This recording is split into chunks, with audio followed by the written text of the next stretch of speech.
Hello, നമസ്കാരമുണ്ട് കൂട്ടുകാരെ. എന്തൊക്കെയുണ്ട് വിശേഷം? എല്ലാവരും സുഖമായിട്ടിരിക്കുന്നോ?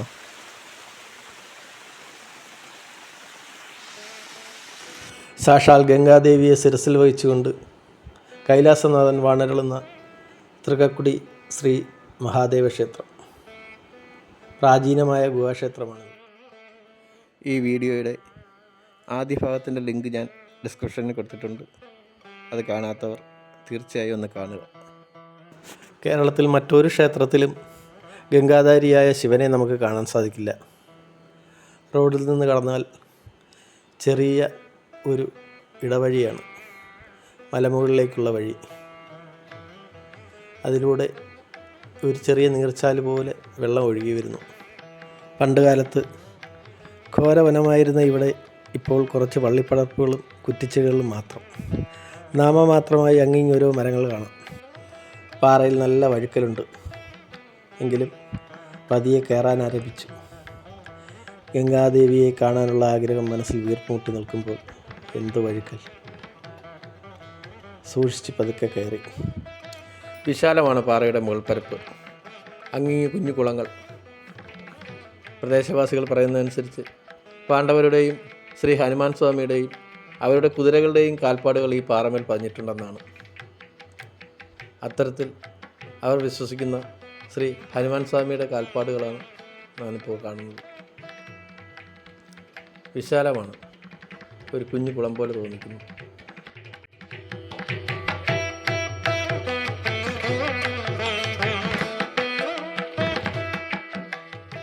ആ കാണുന്ന പാറമേലാണ് ഗുഹയുണ്ടാക്കാൻ അവർ ഉപയോഗിച്ചിരുന്ന ആയുധങ്ങൾ അടച്ചു സൂക്ഷിക്കുന്നത്.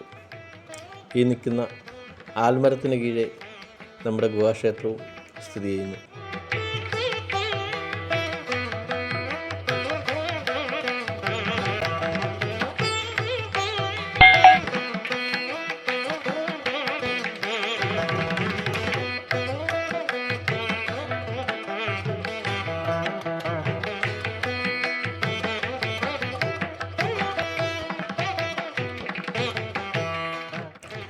ഈ പാറയുടെ മുകളിൽ നിന്ന് നോക്കിയാൽ കവിയൂർ ഗ്രാമം വളരെ വ്യക്തമായി കാണാൻ സാധിക്കും.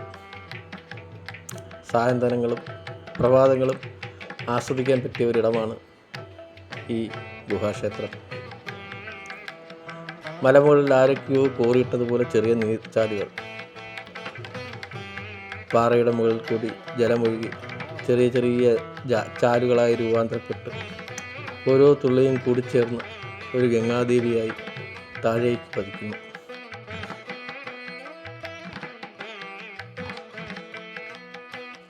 ഈ കുഞ്ഞു ചാലുകളെല്ലാം കൂടി ഒരു ബിന്ദുവിലേക്ക് കേന്ദ്രീകരിക്കുമ്പോൾ താഴെ നിന്ന് നോക്കുന്നവർക്ക് ഒരു ഗംഗാദേവിയെ ദർശിക്കാൻ സാധിക്കും.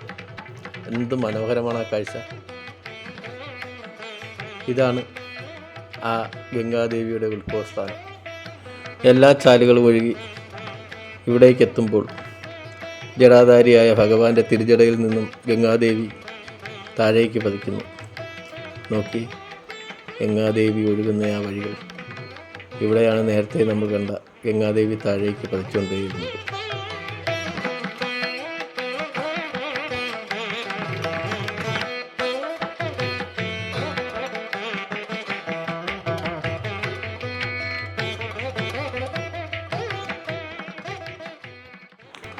നൂറ്റാണ്ടുകൾക്ക് മുമ്പ് ജലമൊഴുകി രൂപപ്പെട്ട ഒരു നീർച്ചാല് നമുക്ക് ആ മലമുകളിൽ കാണാൻ സാധിക്കും. വെള്ളം കാറു നിന്ന പാറയിൽ ഒരു ചെറിയ ചാല് രൂപാന്തരപ്പെട്ടിരിക്കുന്നു. കാലം അത് മായ്ച്ചു കളഞ്ഞു. ഇപ്പോൾ അതിലൂടെ നാമമാത്രമായ വെള്ളമേ ഒഴുകുന്നു. ഒരുപക്ഷെ പണ്ട് ഗംഗാദേവി ഇതായിരുന്നിരിക്കാം, അറിയില്ല. ഹനുമാൻ സ്വാമിയുടെ കാൽപാദങ്ങളിൽ നിന്ന് വിശ്വസിക്കപ്പെടുന്ന അനേകം ചെറുകുളങ്ങൾ നമുക്ക് ഈ പാറയിൽ കാണാൻ സാധിക്കും. അതോടൊപ്പം പാണ്ഡവരുടെയും അവരുടെ കുതിരകളുടെയും ഒരു ചെറിയ ജലാശയം മലമുകളിലുണ്ട്. പ്രദേശവാസികൾ പറയുന്നത് പാണ്ഡവർ കുതിരകളെ കുളിപ്പിച്ചിരുന്നതും അവർ കുളിച്ചിരുന്നതും ഈ ജലാശയത്തിലാണെന്നാണ്. ഒരുപക്ഷെ ഇതുപോലുള്ള ജലാശയങ്ങളായിരിക്കാം മലമുകളിൽ കെട്ടിയിട്ട് ഉരുൾപൊട്ടലിന് കാരണമാകുന്നത്.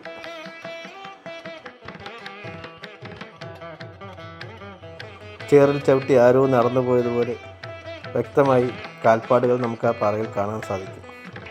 കാലം ഇനിയും മായ്ച്ചു കളയാത്ത ആ കാൽപ്പാടുകൾ എന്തൊക്കെയോ പറയുന്നത് പോലെ നമുക്ക് തോന്നുന്നു.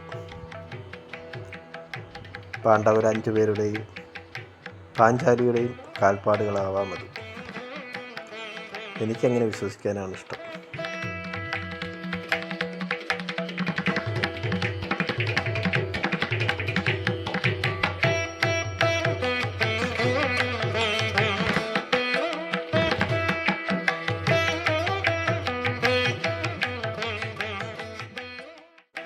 മലമുകളിൽ ഒരിക്കലും വറ്റാത്ത ഒരു കുളം കൂടിയുണ്ട്. പാണ്ഡവർ കുടിക്കാനുള്ള വെള്ളം ശേഖരിച്ചിരുന്നത് ഈ കുളത്തിൽ നിന്നാണത്രേ. ഇതിൻ്റെ ആഴം എത്രമുണ്ടെന്ന് ആർക്കും അറിയില്ല. പക്ഷേ സന്ദർശകർ കല്ല് വാരിയിട്ടും കുപ്പി വാരിയിട്ടും ഒരു ഭാഗം നികഴ്ത്തി കളഞ്ഞിരിക്കുന്നു. ചരിത്രം മായ്ക്കാനുള്ള ശ്രമം പോലെ. മഴ പെയ്തു തുടങ്ങി. ഇനി മലമുകളിൽ നിൽക്കുന്നത് അപകടമാണ്.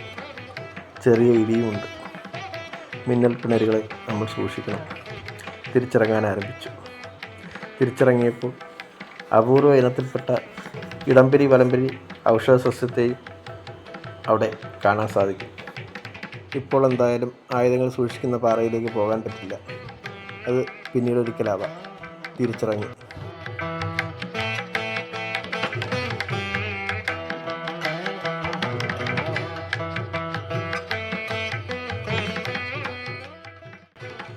തിരിച്ചിറങ്ങിയപ്പോഴാണ് എല്ലാ ടൂറിസ്റ്റ് കേന്ദ്രങ്ങളിലെയും പോലെ ഇവിടെയും മദ്യക്കുപ്പികളും മിനറൽ ബോട്ടിലിൻ്റെ കുപ്പികളും ഭക്ഷണത്തിൻ്റെ അവശിഷ്ടങ്ങളും കൂട്ടിയിട്ടിരിക്കുന്നു.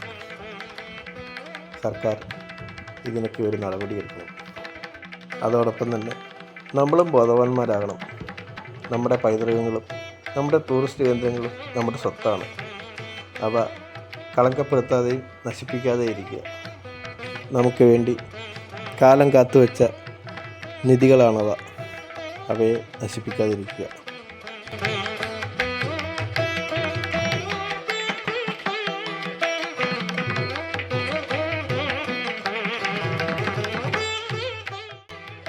ദൂരെ നിന്ന് നോക്കുമ്പോൾ മാനം മുട്ടുമാറ് തലയുയർത്തി നിൽക്കുന്നു ശ്രീ തൃക്കക്കുടി മഹാദേവൻ്റെ കൈലാസം.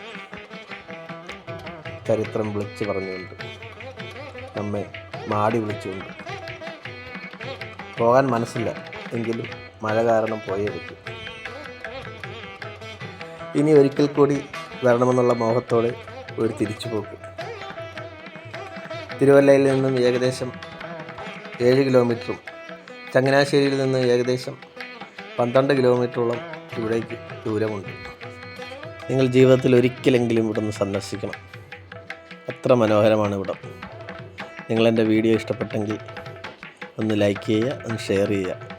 പുതിയ കൂട്ടുകാരാണെങ്കിൽ ഒന്ന് സബ്സ്ക്രൈബ് ചെയ്യുക. അപ്പോൾ നല്ലൊരു വീഡിയോയുമായി വീണ്ടും കാണാം. നന്ദി, നമസ്കാരം.